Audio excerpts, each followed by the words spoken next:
Hey, happy Wednesday. Welcome to Hobby Evolution, episode number 47. Happy Allen and Ginter release day. Before I get to that, I decided to wear some Badger apparel today. News possibly coming that the Big Ten will have a shortened football season this fall, projected to begin in mid-October. So some exciting news to look forward to. Hopefully that comes to fruition. See some Big Ten football this fall. Today is Allen and Ginter release day, so I want to do a deep dive into the product and why it means more than baseball cards to me. So going to talk about that. I did receive two packages yesterday. Jenny in Minnesota sent me a medium flat rate box of Cubs. So that will push me even closer to 500,000 Cubs cards. I have not had a chance to open that box yet. Hopefully in the next couple days I'll be able to do that. Count Randy in Connecticut also sent a box of Cubs as well. And hey, Jenny, she's actually watching this morning. Awesome. Thank you for the box of Cubs, and I'll get to those, and I'll be sending her back some Twins and big box of Miguel Sano cards. But I wanted to wait until after I rip open some Allen and Ginter to get some new product as well in that trade package to return. So Allen and Ginter has become more than just a baseball card product for me. It has some really fun memories attached to it, and it has some not fun memories attached to it. So I've collected off and on since 1988 was my first pack of baseball cards that I remember getting from my local IGA. In my current collecting, this is actually the longest that I've continuously collected baseball cards. I got back into it heavy in 2014, the summer of 2014. So I've been collecting nonstop since. Going back to my off and on times, I did not collect new product from like 2000 to 2012. I was involved at various times in the hobby. I had acquired a collection at one point, so I did some shows in like 2006, 2007. I was heavy into through the mail autograph collecting in like 2008 through 2010. I was collecting the run of Bowman sets around 2008. But I wasn't buying any new product. So when I started to dabble in new product, it was around 2012 or 2013. Allen and Ginter was something that I did not originally like because I was solely a baseball card collector. I did not like having football cards or basketball cards in my collection because my collection at the time was largely sorted by team. So when I had an Albert Einstein card, where do I put it? So it just kind of went into its own little row of a couple wrestling cards, a couple football cards, and these random Allen and Ginter cards that were non-sports and non-baseball.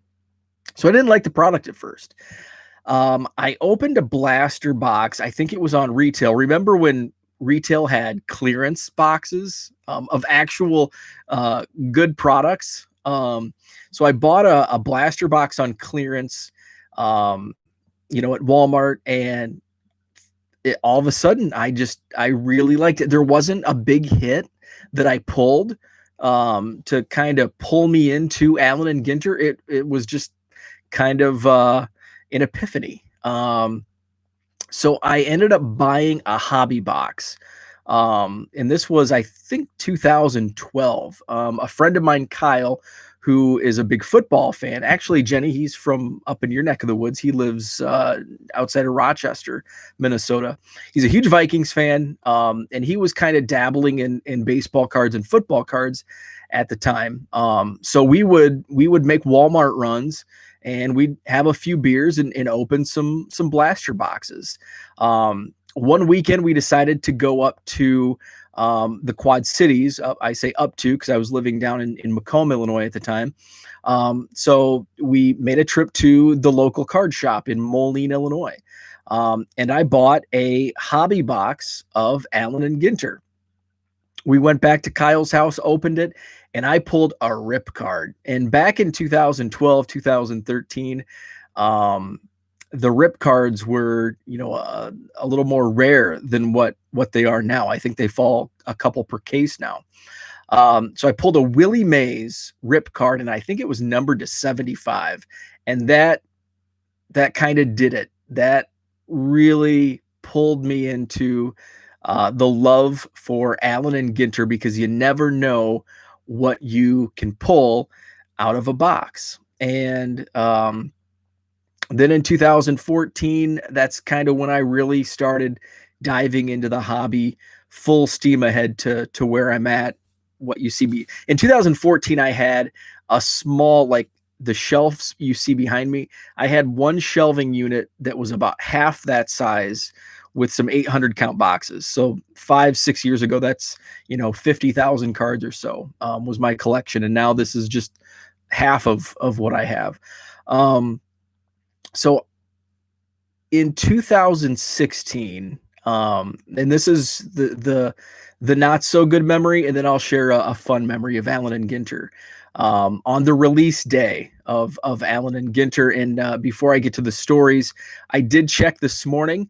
My hobby case of Allen and Ginter is still on schedule to arrive. I feel much more. I'm not as nervous as I have been watching the transit updates.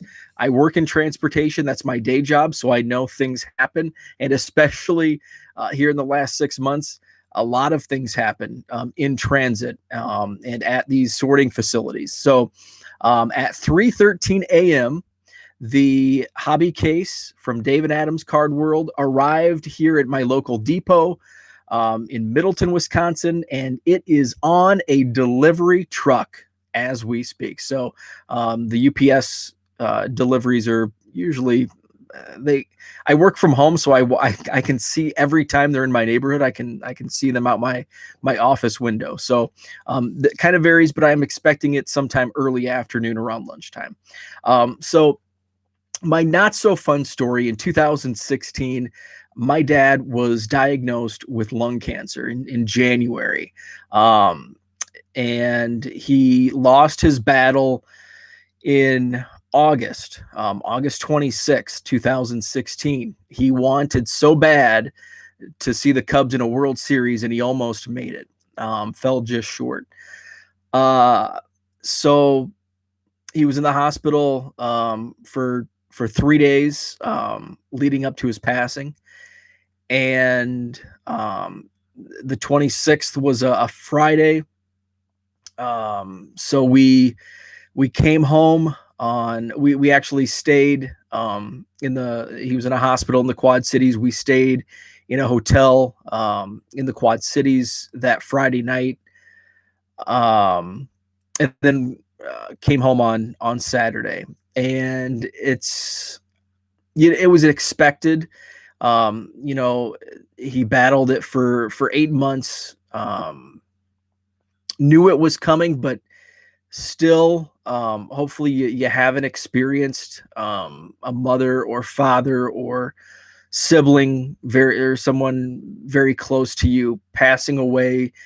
But for me, the emotions, it was a little weird because I knew that it was coming, but yet when it came, it was still, it was tough to deal with. So that Saturday, came home, and it was just kind of weird. It's hard to put into words the feelings and the emotions you feel after something like that. So I made a trip to my local card shop, and Allen and Ginter typically is released in July. It had been released in July, and so this was the end of August. So it had been out for a month or so. So I went and bought a hobby box just to take my mind off things. I had bought I don't know if I bought a case in 2016. I may have bought a half a case in 2016, um, but I did. Now that I think of it, I bought 5 or 6 boxes. I bought half from Dave and Adams. I bought half from Blowout, and that was the year I pulled the Griffey Piazza booklet, numbered to 10. So I had really good luck in 2016 with the Allen and Ginter pulls. Um, so that was something that just kind of took my mind off things, gave me some happy thoughts and feelings, washed away in that moment the anxiety and the stresses of dealing with my dad's death. So that was the not so fun story. Fast forward just 1 year later, about 11 months later, 2017, my wife and I got married July 22nd, um, which actually fell the week of the Allen and Ginter release. And in 2017, what was I thinking? Not only did I order a case of Allen and Ginter, I was able to get a deal on a second case, and I bought 2 cases of Allen and Ginter. Now, in 2017, in the summer of 2017, this was before the 1 Million Cubs project. So I, at this point, was ripping and flipping. So over the course of the year, I probably bought probably 12 hobby cases, and it was strictly to rip and flip. And I basically didn't keep anything in 2017 up until the end of the year when I started the Cubs project. So I was ripping and flipping, and that's part of the reason why I started collecting the Cubs was because I was keeping a profits and loss statement, ripping and flipping, and while I did come out net positive, the margins were ridiculously low for the time I was spending. It was work to me, and I wasn't getting paid. Essentially, the margins were that low, and it wasn't like I was opening a couple hobby boxes. I was opening cases, so I was getting the quote case hit in certain instances.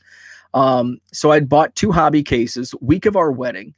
Um, the first, which I think also came from David Adams, which I think I'll continue buying from them because I actually get them on release day. I think the other case I ordered from Blowout, and it didn't arrive until Friday.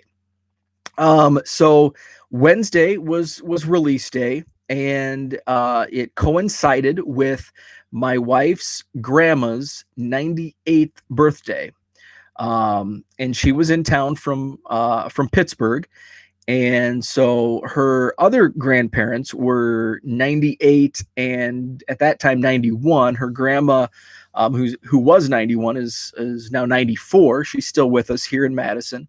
Unfortunately, her grandma and grandpa passed away both at 99. Her grandma, who celebrated the 98th birthday, passed away just shy of her 100th birthday. So we went out to dinner. There was a small group of us, about a dozen, that went to a restaurant, and my delivery of the case of Allen and Ginter required an adult signature. So I scheduled my lunch break from work around the time I thought, and based on the UPS notifications, when the case would arrive. So I came home, I kind of cut it, in the middle, and I took a little longer lunch. No UPS guy. Fortunately, though, my wife was going to be home, so she was home, and the UPS driver came. Unfortunately, the UPS driver only knocked on the door, did not ring the doorbell, so my wife, who was upstairs, did not hear the UPS driver at the door.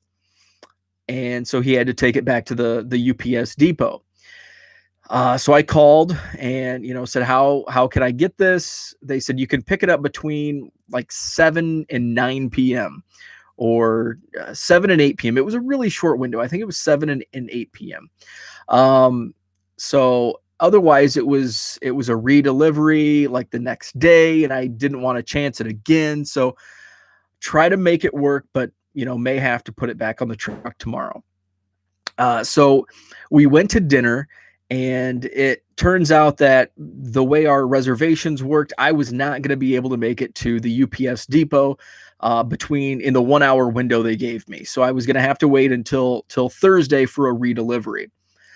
We were at the restaurant, and we had just finished dinner. We actually had an early, I think a 6 p.m. reservation. So it was going to cut it close to that 8 p.m. deadline. UPS and the UPS depot was probably 15-20 minutes from where we had dinner. But we also had to take the grandparents home, so I didn't expect to make it by 8 p.m. So we had dinner, we finished dinner, and we were just about ready to order dessert when the tornado sirens started going off. So we decided to skip dinner and rush everyone home.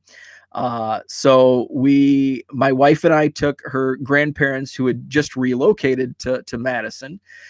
We dropped them off, and it was 7:50 p.m.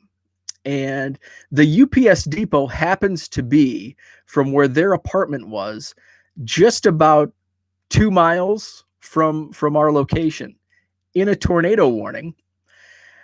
And after we dropped them off, I looked at my wife and I said, my fiance at the time, I said, we're only a mile from the UPS place. And she goes, "It's a tornado." She ended up taking me to the UPS depot, and I picked up my case. No tornadoes touched down. I think there were just funnel clouds reported, and that's what caused the tornado warning sirens to go off. So in a tornado warning, the week of our wedding, my wife drives me to the UPS depot. I picked up my case, and I ripped open the cases, or the boxes that night. I had actually taken Thursday and Friday off just to be around for any help needed. My second case was delivered on Friday, so I basically didn't have any time to flip the cards. So I ended up losing quite a bit on those 2 cases just because of the timing, which I knew the timing. So I'll take full credit for my mishap on the 2017 Allen and Ginter flip. So I just wanted to share those stories on Allen and Ginter release day. Again, my hobby case set to be delivered today. It is on a delivery truck, so I feel good about that. I will be breaking all of them on YouTube. So right here on my YouTube channel, as I said, I expect them to be delivered. Expect the case to be delivered this afternoon. So I'm off the clock from my day job at 4:30. So probably between 4:30 and 5 tonight, I will begin streaming the box breaks.